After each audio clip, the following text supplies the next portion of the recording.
Welcome to the United Stand. This is your Ole Gunnar Solskjaer press conference reaction for the game against Tottenham at the weekend. It's very fast-paced, isn't it? We go from that Europa League bore to a very big game against Tottenham at the weekend. We'll look at the Premier League table. We'll obviously have a little bit of a chat about Tottenham in the preview, but that's to come later. But this is Ole Gunnar Solskjaer's press conference.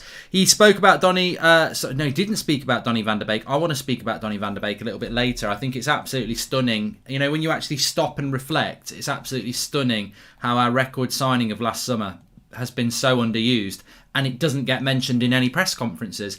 I think the press are missing a trick here, and we're certainly not going to miss a trick. Also spoke about Cavani's future, injury issues around Marcus Rashford, Luke Shaw, and potentially Paul Pogba as well. Also a little bit about fitness levels, talking about the Spurs game from 6-1 and how we've improved and lessons to learn on that. Talking about second place and whether it's good enough or not good enough. So lots to get into as ever. Also a little bit about Mason Greenwood as well. That documentary looks very good, doesn't it? Yeah, The United Way. I mean, just check my Twitter out at Mark Goldbridge. You'll see what I mean about that. It's really interesting how that has come out the morning after a terrible performance in relation to visual experience. The result is fantastic, the performance isn't, and I would put this down to, look, at the end of the day, if you're on a boat stranded off the coast and no one knows where you are, and you've got one can of beans and some toast, and you have that beans on toast, it might be a good meal, but what are you gonna have tomorrow? And I think that's how I feel about United at the moment. That's a good result last night, but how are we going to live off that for the next 4 or 5 years? We've got to develop. We've got to find a new way of playing. Anyway, let's get into the show. Oh, just also as well, that's also this as well. It is on my Twitter at Mark Goldbridge. You can see it. My second to last tweet, Darren G. Going for Goldbridge is back. I know some of you watch it. I've dropped the link in the video description. New out. I've not done one for ages. If you're interested in that sort of thing, please give it a watch. Links in the video description.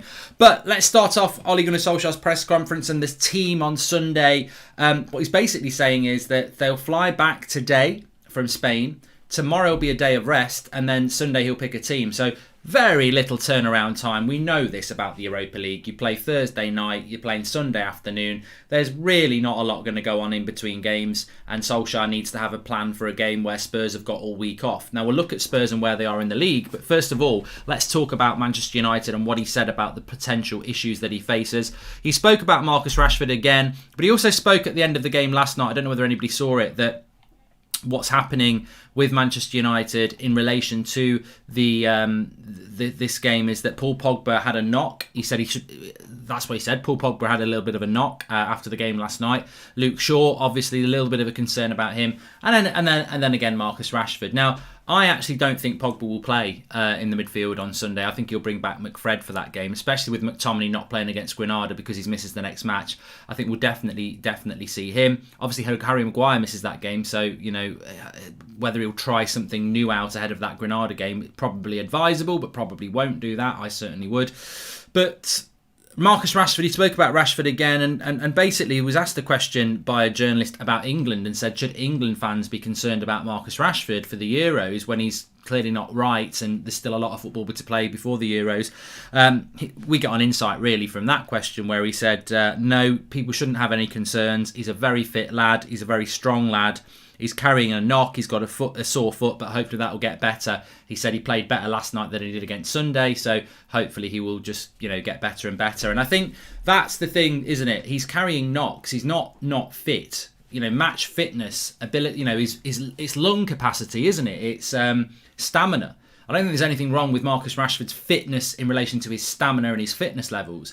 It's the knocks and injuries that he's carrying, and whether those knocks and injuries can get time to recover or whether you're making them worse by playing. Now, that's where you've got to trust in Solskjaer and the Manchester United medical staff. But he's definitely not playing freely, is he?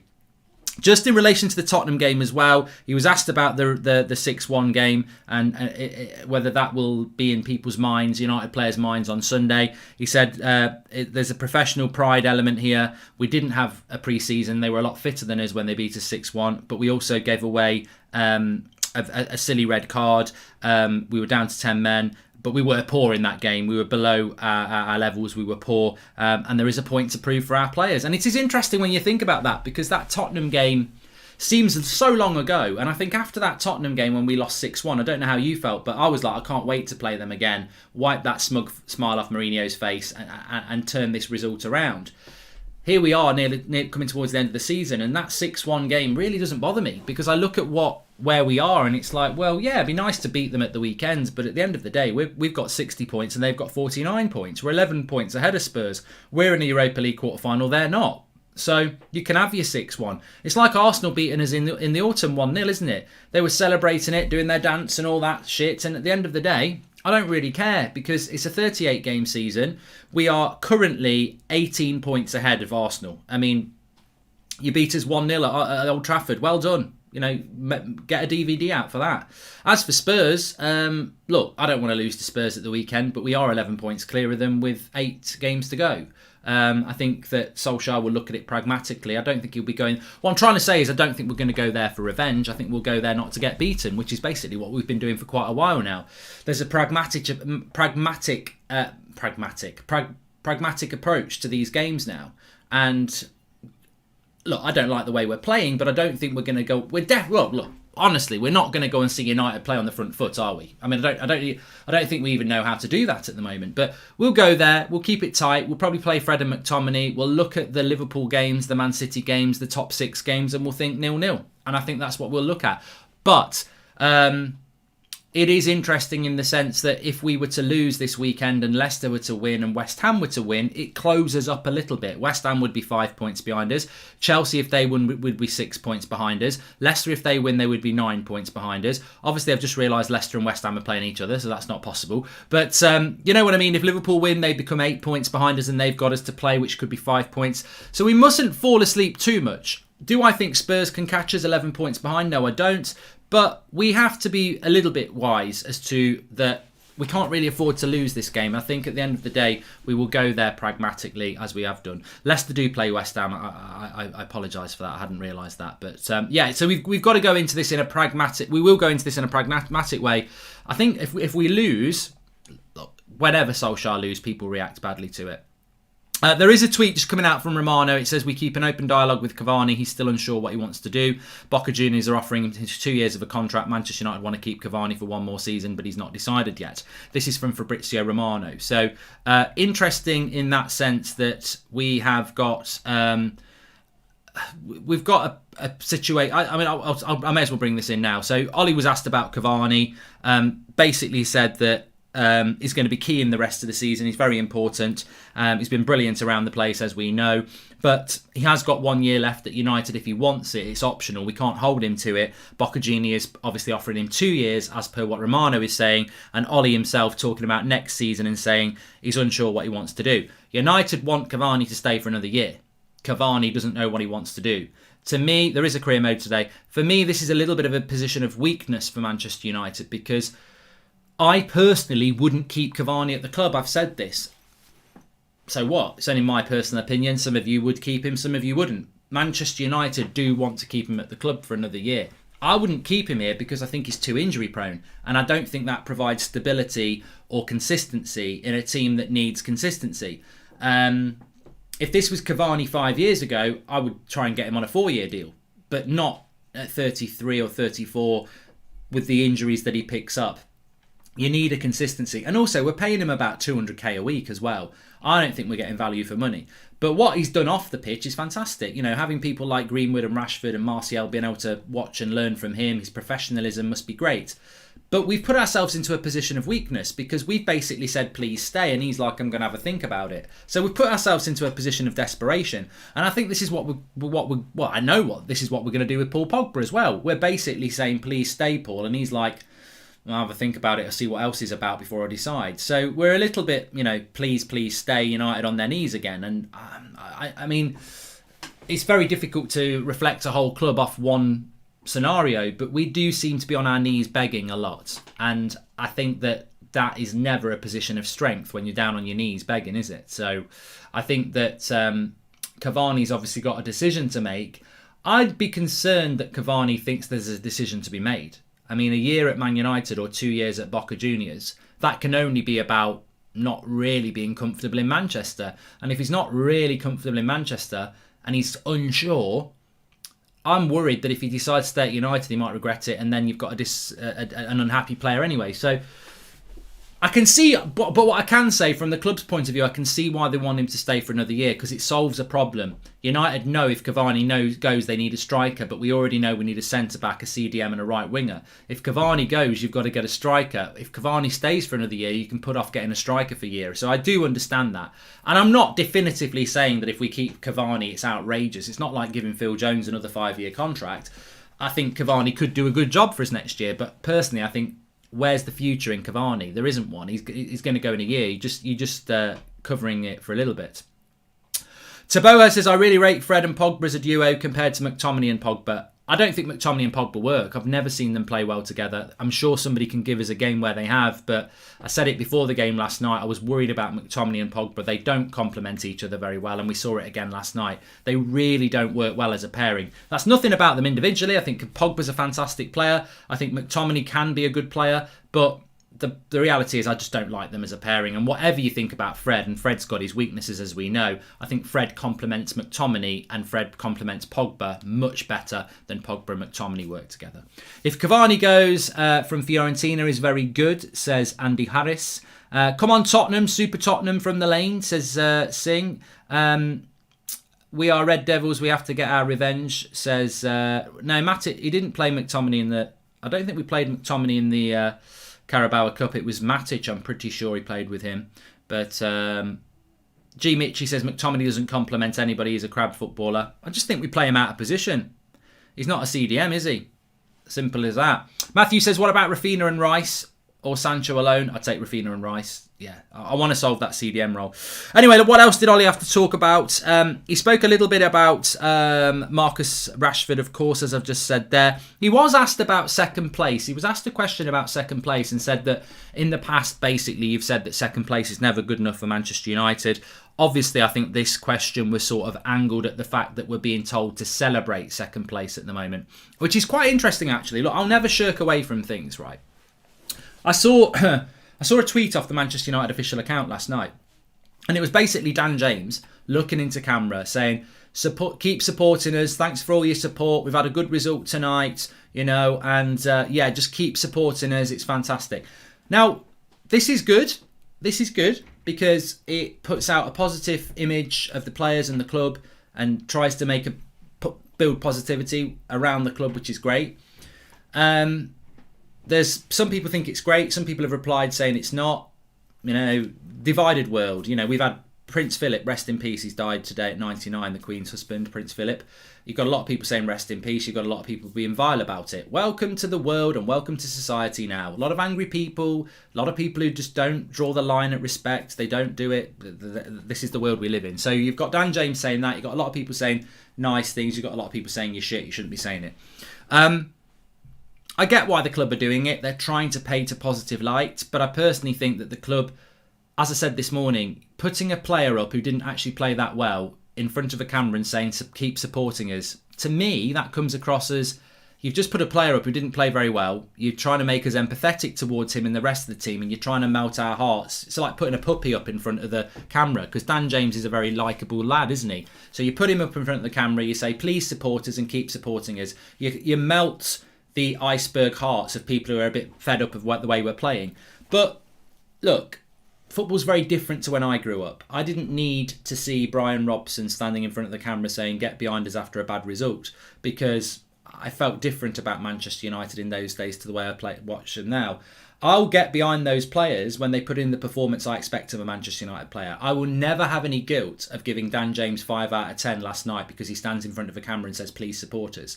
I want to support you, Dan. I want to support Manchester United. We all do. But if we don't have our standards, then who are we? We can't just go, you know what? What a great video by Man United and Dan James. Sod the crap that we played boring football. Sod our identity. Let's just be happy and celebrate and support those players. What it basically is doing is lowering your expectations. It's trying to lower your expectations on a sympathy vote. And I will get behind these players and I will get behind this team when they produce what I expect from a Manchester United football team. So, very good result last night, lads. Well done. But so much more. We need so much more. We are second in the league. We are in the Europa League, where we shouldn't even be. We demand better because we're Manchester United. That's the message I would put out. It's not about hate. It's not about abuse. It's about, you're not melting my hearts with getting behind the team when you're playing like that. You've got to do better. Get on the training ground, do a bit of research, watch that clip for the United Way on at Mark Goldbridge, and actually see what this football club's all about. Because when fans are moaning, they're not being hysterical. It's because they know what this club is. And I don't think at the moment we do know what we are. We don't really have the right identity at the moment. We've got the right results. We need to get the right identity, because those two things go hand in hand. And Solskjaer said, we never settle for second place. We've taken time to get here, but next season we've got to do better. We are below our ambition. And I think Solskjaer knows this as well. I mean, look, many people who are anti-Ollie will say, well, he's only saying that, Mark, because he's saying the right things. He's become very well media savvy. But I don't think he has. I mean, I think he has, but I don't think what he's saying is wrong. Second place is never good enough for Manchester United, and it's very good to hear that from the manager.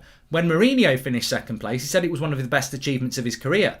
That to me was where Mourinho started to lose it, because he's like, you're trying to make us celebrate second. And look, I think Mourinho's a very clever guy. I think he knew he could never do any better than second, so he was trying to say this is amazing. And maybe he was right, but it's not good enough for United. So when Solskjaer comes out and says we're below our ambition, second place is never good enough, that's the Man United man in him, because that's what Solskjaer knows. The challenge for Solskjaer is how do you get better? And what I would say is, if you are pro Ollie and you want Ollie to do well, and I do want him to do well, if he's actually wise enough, he knows that there is so much scope. Like, if we're second playing like this, imagine where we could be playing well with the right signings. So there is so much. Arish says, please clip this. I don't know what I've said again. I don't know what I've said. I'm sure I'll find out later. But there is so much potential with United. For everybody who moans, and I'm not saying you're wrong, but everybody moaning about the way we're playing football, I agree. But we're a second place playing like that. Imagine if it did click, because we're not playing good and we're second in the league. Imagine if we played well, we'll be higher. Imagine if we actually brought in the players that we need to. Imagine if we brought in a top-class centre-back, a CDM and a right winger, and played better football next season. Well, we're going to do better than we're doing now. It's logical, isn't it? So, in some ways, if I was Solskjaer, I'd be quite excited. I'd be like, yeah, I'm here and I'm getting criticism. Imagine if I actually start playing good football. The potential for Solskjaer and United is huge. It's whether we're going to realise that potential. That's the thing I would say. And as MND says, imagine. I sound like John Lennon, don't I? Imagine all the people living life today. I can't. I'm not doing a Scouse accent.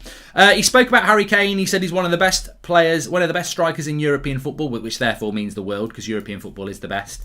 And he says we prepare for every game. So he's basically asked about, Harry Kane, does he worry you? And he's like, our defenders prepare for every game. And I'd call that into question. I mean, look, beyond the way that we're playing football, I don't think anybody would argue with me that the way Man United play football is to pass the ball, control it, have a look, pass the ball, control it. Very slow, very possession-based.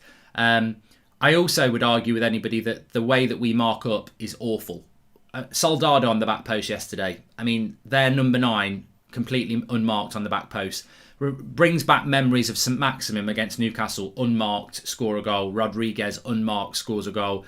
Corners where we don't win the first ball. Other goals where we don't win the second ball. We're very, very poor at marking up, and I don't know why. I don't know why that is, but we need to be careful against Harry Kane, because in Harry Kane, you've got one of the Ollie's right. You've got one of the best strikers in European football. If we play like we did yesterday, we'll get beat by Spurs. And I don't think Spurs are a great team, but they have got Harry Kane in it. They have got Son in it. They've got a better calibre of player than Granada. If anything, Tottenham's weakness is their defence, but do United attack enough? So I think Tottenham's best strength is their attack and potentially their midfield. I think their weakness is their defence. United don't tend to attack teams, so we've got to exploit their defences. I think we're going to have to play a little bit more on the front foot, which means you've got to play Paul Pogba in the midfield. So be interesting how it pans out, but I don't think we can lose enough chance. If you think about Brighton and you think about Granada, they did have a lot of ball around our box. Now, they didn't really ever test David De Gea apart from long shots, but they had a lot of corners as well. I think if we're going to play similarly, I'm going to say this right now. I don't normally say this. I'm a little bit worried about the game against Spurs on Sunday. I've got a feeling that I'm getting the words bounce back on Monday from Man United players. We need to bounce back. Big game on Thursday. I'm getting those words, and I don't know why. I hope I'm wrong, because I want to get revenge on Spurs and I want to beat them. But I said it this morning, I'll say it now. I've got a bad feeling about the game on Sunday. It just feels like a bad result's coming, but I hope I'm wrong. Do you think these players are happy with Ollie as manager behind closed door? When you look at the managers of the other top clubs, the players are very, very happy, Michael. I can categorically tell you that the players absolutely are happy. There's a lot of happiness within the Manchester United squad at the moment. Of course, there's going to be a few players that aren't. We're going to talk about Donny van der Beek in a moment, and Mason Greenwood. And Mason Greenwood's not unhappy. We're just going to talk about Mason Greenwood. But there's a lot of... Ollie's a very liked guy. I like Ollie. I'm sure many of you like Ollie. Carrick, Phelan. There's a lot of jokes. There's a lot of happiness. The query is, amongst all that happiness and liking, how good is the actual quality of the coaching? That's the question. But at the moment, it's not causing a problem because the players are very loyal to what's going on and they're very, very entrenched in what they're doing. And to be fair to them, third last year, second this year, there is progress. To go against that when you like the coaches and you can see the results are improving, they're in there living it. So there's no sabotage or it's not like it was under Mourinho. MRK, one or two players won't change our style of play, just more assets to make us more solid and cover our coaching and tactical deficiencies, says Suleiman. Just to pick up on that point there, Kane does get assists as well. I think Kane's a big problem on Sunday. We'll have to be very, very careful, especially with a week off. And Spurs season is basically over. They've got the Carabao Cup against Man City, which will be very difficult, and they've got a very slim chance of top four. It's a must-win game for Spurs on Sunday. It's a very exciting game. The problem is we're just exhausted from last night, and I'm not talking about the players, I'm talking about the fans, and we're going straight into another big game. And also not having fans in the ground, I think, has killed a lot of momentum around the bigger games, but it's a massive game. Spurs have got to win. I was Ollie in for what he did in his first year with these players, but now I'm Ollie out, says Juan. We're boring, no entertainment. Cavani has been world class for the past 10 years and he can't get any service. Well, I agree with you on that. He can't get any service. So I just wanted to bring up a couple of things. I heard Paul Scholes talking about Mason Greenwood last night and saying he's challenging him to be the number 9 for United. I totally agree with this. It goes with what Juan said there. I feel sorry for our number 9s. Now, I know Martial's not been great this season. I don't really think Marcus Rashford's a very good number 9. I think he's a brilliant winger, a wide forward, whatever you want to call it. Cavani and Greenwood, I feel really sorry for. Mate, Edison Cavani, if you give him the chances, he'll score goals. We don't give him the chances. Mason Greenwood, I've said it before 3 or 4 games now. Tonight's the night that Mason Greenwood's going to arrive. He's going to really, as a number 9, he's going to really stamp his authority on this game. And yet again last night, not a very good game for Greenwood. But it's got nothing to do with him as a striker. He can't grab a hat-trick on the world stage or the European stage if he's not given 3 chances to score. And it's the same with Cavani as it is with Greenwood. It's all right, Scholesy saying, I'm challenging Greenwood to take hold of that number 9 shirt. But he can't take hold of anything if he doesn't get the chances to take hold of the shirts. And I really do feel that there is a level of punditry and a level of game analysis that is so on the surface. The ocean, God knows what's going on underneath the ocean. It could be 2 metres deep, it could be 2 miles deep. And I feel that United, we're looking at the surface and there's a depth of problems. And, we're looking at the surface of the ocean and it's smooth. Greenwood's got to grab this opportunity, or you just buy Haaland. And underneath them, there's a raft of issues in there. And I think that you can't just say Mason Greenwood needs to grab this opportunity if you don't give him the opportunity. Giving him the number 9 shirt at Manchester United should be the opportunity, but it's far more complex than that. If you get 2 games up front for Man United in the number 9 shirt and you don't take that opportunity, you might never get another opportunity. I agree with that. But we've taken away from that number 9 shirt that it's not just getting the chance to play at number 9 for United. As I said, over my lifetime, there's probably loads of strikers that would have loved to have a go at number 9 for United. I'm sure Alan Shearer thought about it. Oh, I'd love to have a go at that. But it's not the same at the moment. You can put that number shirt on, you can run around, you can put a shift in, whatever you like, but you are not getting any service. And I do believe that Mason Greenwood can be our number 9 for the next 10 years. But is he going to get that opportunity to be that if we don't give him the opportunity to score? We're not giving our strikers chances to score. Cavani's played what, 120 minutes in the last two? No, probably not that much because I think he came on as a sub. But look, Cavani's played quite a few minutes in the last two games. How many chances has he had to score? None. I can't think of one chance, one shot, one header. I think he had a header last night when he came on, but it was half a chance, like it was a cross or something like that. We should be providing 2 or 3 chances, 2 or 3 good chances a game for our strikers on an average day, and on a good day they should be getting 5 or 6 chances. And anybody who disagrees with me on that, how does a striker score a hat-trick? He has 3 chances. They won't necessarily be the only 3 chances. Sometimes you'll come off and say he could have had 6 today. I can't say about our striker he could have had 6 in a month, let alone a game. It's pitiful. And there's so many areas of Manchester United that don't get discussed. We don't talk about, in the wider media, they don't talk about the lack of service for our strikers. It never gets mentioned. They don't talk about the slow tempo of the football. It never gets mentioned. They don't talk about our inadequacies in the CDM pivot. Never gets mentioned. They've only just started talking about the centre-back. I don't know who's watching these games, but they're not watching it in depth. And the number 9 shirt, it's laughable that we want to buy a top-class striker when we can't provide any chances for them. Ben Anderson says we've got to change the formation to a 3 in midfield and drop Bruno back. It's not just the 9 getting starved, it's Bruno as well. Notice how Pogba waiting to sign a contract and Bruno stalling on a contract. All eyes on the board to follow through on proper investment. Great show, says Leacham. And Mark, I rate your show. It offers less bias and more analysis, but some fans need to realise the difference between progress on many aspects and style of play. Yes, he needs to improve style. Let him, says Michael Vieira. And he will get that opportunity, Michael. I know some people wouldn't give Ollie that chance, but he will get that opportunity next season. He will get that opportunity, and he's got to grab that opportunity with both hands. United We Stand says, how do you watch in depth? Well, you watch a game of football and you analyse it by the way that we're playing. If you can't watch a game of football last night and tell me what the problem is with Man United, then I can't help you. And hundreds of other people who are watching this can't help you. If you can't see that the ball is moving very, very slowly and every player's taking 1 or 2 touches before they play an obvious pass, then no one can help you with that. If you can't see that last night we created no chances for our number 9, then I can't help you with that. There are some fans that just want to watch football at a very, very basic level. And that doesn't mean they're basic fans. It doesn't mean they're any less of a fan.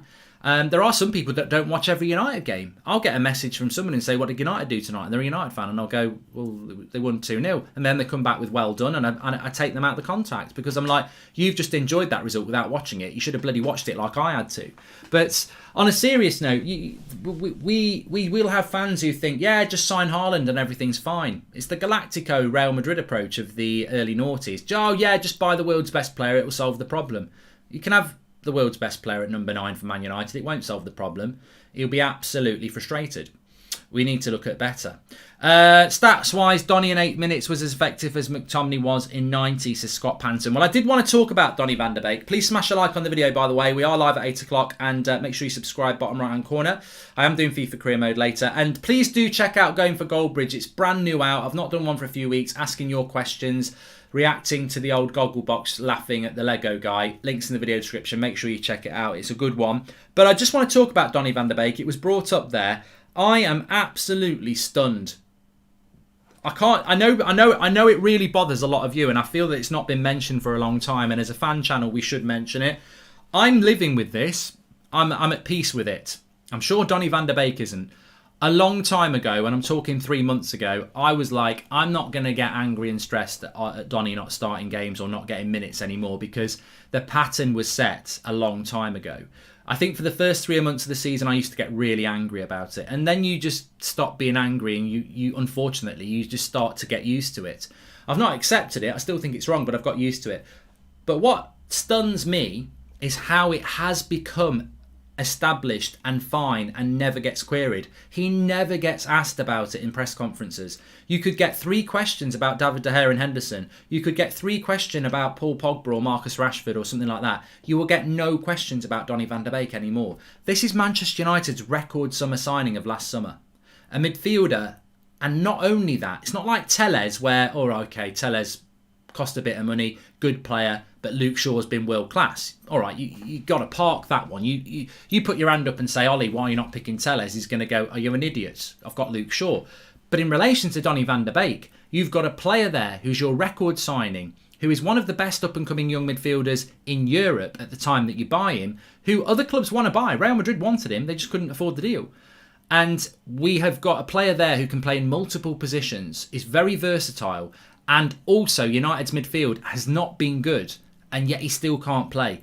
Everything points to the fact that Donny van der Beek should have played a lot more than he has, and yet still he hasn't. And yet when he plays, he looks bubbly. He looks like he can make a difference. Donny van der Beek, to me, looks like a player that if you played him every week for 3 or 4 weeks, he'd get better and better and better and be much better than what we've got starting at the moment. But there's no plan. There's no plan to bring him in. There's no desire to bring him in. To me, it feels like Solskjaer is treating Van der Beek like something he doesn't want. You know, in my fridge, I've got some sun-dried tomatoes. I don't know what to do with them. I don't really like them, but I keep them in the fridge. I should throw them away, or I should look at some ingredients to use them. I actually used them in my spaghetti bolognese last week, and it actually made it more flavoursome. But I don't. I keep it in the fridge. I don't throw it away, but I don't use it. And I think that's what Donny van der Beek is to Ole Gunnar Solskjaer. He won't get rid of him, but he doesn't want to use him, and he doesn't want to research how to use him. And I don't think he understands how to use him either. It's stunning. It's stunning how Donny van der Beek has been treated. And it's also stunning how it's now just been accepted by us, the fans. Well, not necessarily the fans. I think a lot of you still get very angry about it. But the media, they don't want to talk about it. Oh, no, we don't want to talk about that because he'll just say that he's doing well in training and he's got to adapt. But it is one of the most baffling things. And I heard Gary Neville say that this morning. He's baffled, and Donny van der Beek must not be happy because it's one of the most... I've seen players come to Man United and not perform well, and you want them to perform well. Like Varane at United. So excited when we bought him. It just didn't quite work out, and he had a lot of opportunity. With Donny van der Beek, he hasn't had the opportunities. There's no doubting he's a good, versatile player, and he's just not been invested in relation to game time. And yet we've had one of the worst midfields I've seen at United for years. So it's really, really weird. The best gun in the world, but without ammunition, it's nothing but a paperweight. That's our strikers until we invest. It's for all to see, says Ryan McAvery. Mark, when you really look at it, Bruno is our number 9 and our playmaker all in one, and Ollie won't ever play good football unless we have a strong defence, says Jama. And if you were to go on your at Old Trafford now, if you look at the bench, there'd be a name tag, Ajax Wonderkid. That's how benched he's been. Disgrace, says Gabriel Noel. Just going back to that before we come back to Donny. I think if Cavani or Greenwood were given the service of a Harry Kane or an Aguero or a Salah, they would score 20 to 30 goals. I don't think there's a problem with them at all. I think there's a problem with creativity. And then it feeds back into Donny van der Beek because you will look at the way that we played last night. And I'm not saying if Donny had started last night, we would have played any better. But Donny van der Beek is not a play... Right, let me just be blunt here.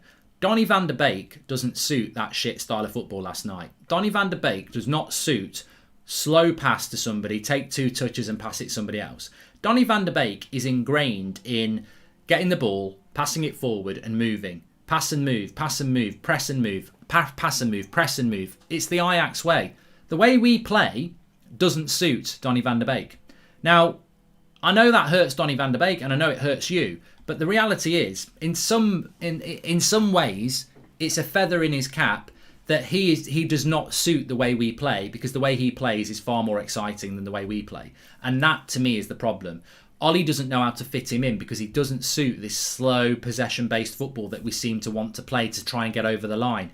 I feel that we're trying to grind our way, Arsenal-style, George Graham, to second place and a trophy. I think we can see the line... And instead of, trying to get the quickest lap, we're just like, let's just get over the line. And bringing Donny van der Beek in now, obviously, is not part of the plan. It's like you can have a 7-minute cameo, run around a bit. You can have a 10-minute cameo, run around a bit. But him starting games between now and the end of the season, very, very unlikely. And then you've got to put a big question mark about what happens next year. I would say this, if Donny van der Beek leaves in the summer and Ole Gunnar Solskjaer is the manager next year, he's already starting off next season with a very big question mark for me because I would think, what a waste of a player. He's got to find a way to use him. And why would you wait till next season to do it? He's here now. Get him in that team. And I think that if Donny van der Beek had been in that team yesterday instead of Dan James, would it have made any difference? What did Dan James do in that game? system player, very, very good. But what did he offer? Would Donny van de Beek have dealt with their left back as well as Dan James did? Yes. Would Donny van de Beek got on the ball and moved the ball quicker and more intelligently? Yes. I know people will say, well, Donny van de Beek's not a right winger. But Dan James is a left winger, really. I don't think he's much of a right winger. And I just think that would have made us a better team. And I think that Donny van de Beek would bring people like Bruno and Pogba and Cavani and Greenwood into the game far more than Dan James does. Your Dan James is an old-fashioned winger who wants to get past his man and whip a cross into the box, sometimes blindly. Does that suit United away against Granada in a game like that? No, it doesn't. So I just think it's a way of playing. But I am stunned about the treatment of Van de Beek, and I am absolutely stunned that it doesn't get mentioned enough. And it's sad the way it's become established and people are used to it. It took Fred a lot longer than Donny to start, says Zach Holmes, but that doesn't make it right, Zach.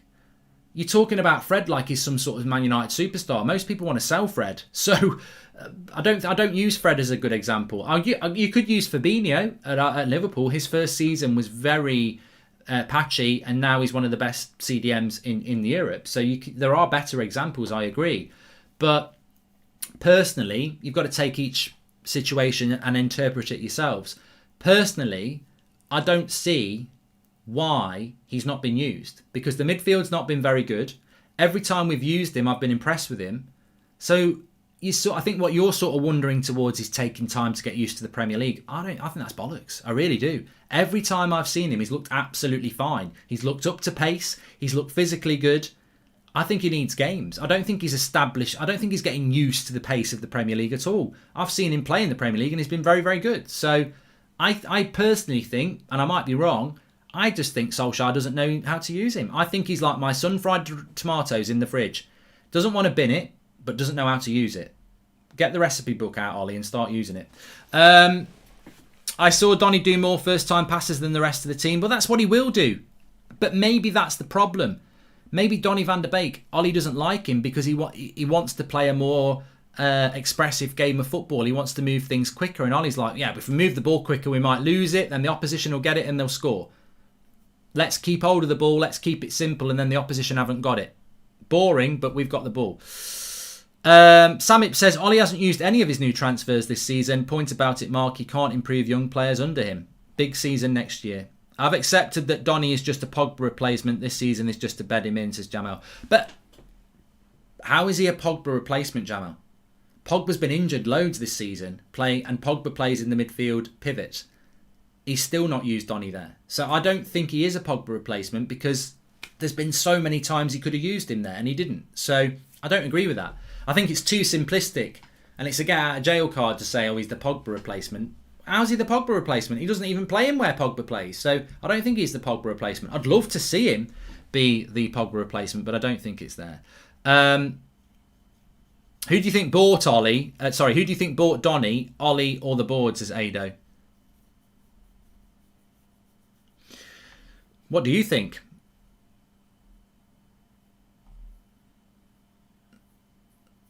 I think the board bought him. I do. I think the board bought him. I don't mean that Ollie got called into Ed Woodward's office and he went, da-da, jump out of the box, Donny, in your Ajax kit so he knows who you are. Because if you don't, he won't know who you are. I don't think that happened. I don't think Ed Woodward was like, Ollie, come in the office. I've got a present for you. Jump out, Donny. Jumps out. As I said, he'd have to be in an Ajax kit because Ollie would be like, who the fuck's that? But I know that Ollie wanted Grealish. And I think Van de Beek was down the list as a Grealish. We wanted Grealish. We couldn't afford Grealish, so we got Donny van de Beek. Now, how far he was down the list, I don't know. He could have been second choice. He could have been fifth choice. But that's what happened with Donny van de Beek. He was our record signing, but he wasn't the player that Ollie wanted. Ollie wanted Grealish. And how far down the list Donny was, I don't know. Ollie will have definitely been asked about it. I can't get you Grealish. Do you want Donny van de Beek? And he will have said yes, but was it his first choice? No, it clearly wasn't. You don't have your first choice summer transfer record signing and then use them like that. And anyone will tell you that. That is no way his first choice signing. Because you don't treat them like that. You think about it, you playing FIFA, you're playing Football Manager, you actually are managing a team. Your star signing of the summer, do you treat them like that in their first season? No, your star signing is your identity. This is the player I wanted. I want him in my team. I don't feel that with what happened with Donny. Playing Donny, Pogba and Bruno together needs a lot of work, which Ollie's not confident enough because of lack of pre-season. Maybe we can see it in next season, says Aya. I haven't seen the Chelsea manager struggle with trying out Pulisic, Hudson-Odoi, Ziyech, Havertz, Mount, Kante, Jorginho, Kovacic, Werner, Abraham, Giroud. And that's in the middle of the season when they're not even in the top 4 and they're in the Champions League. I think that's a bit of a cop-out excuse. If the Chelsea manager, under pressure, trying to get top 4 from a losing position and trying to get into the Champions League final when they're underdogs, is mix and matching his team every week, I don't think we can sit here and say that Ollie's had all season but he needs a pre-season to get Donny in the team. Again, I think that's a bit of an excuse. I think that Solskjaer is a bit running scared. I think that he's got his favourites. They've got him results. He can see the finish line and he's grinding it out. And that's why we're seeing this possession-based football. And I think that's why we're seeing this continued use of players when they probably shouldn't be playing because of injuries or rotation. I think he knows what he's got. He knows what it can do. And it's a percentage game. It's a bit like if you've ever played golf or darts or snooker. There's a shot on. It's a difficult one. And you know if you take that shot on, 8 times out of 10 you'll score it or you'll pot it. But you're like, is it worth that risk that I might miss? And Ollie at the moment is playing a percentage game. He's like, last 8 games of the Premier League, on average, if I pick this team, we'll get enough points to finish second. I'm just going to do that. And I think that's what we're doing. No alarms and no surprises. Let's just keep it as is until the summer. And then next season, hopefully we'll see some change. But thanks everyone for watching. Please smash a like on the video and subscribe. Bottom right hand corner. I am doing FIFA career mode on That's Football later on, and we have got an 8 o'clock show. But please do check out the Going for Goldbridge episode, which I've just put out. It's new. It's on my channel. I've dropped the link in the video description for you, so please do give it a watch. We're also 40 subscribers away from 14,000. Well, 1,014,000. So please subscribe, bottom right hand corner, and click the button. Do check out Going for Goldbridge. It's well worth a watch, and I'll see you all a little bit later. Thanks for watching. Stay safe.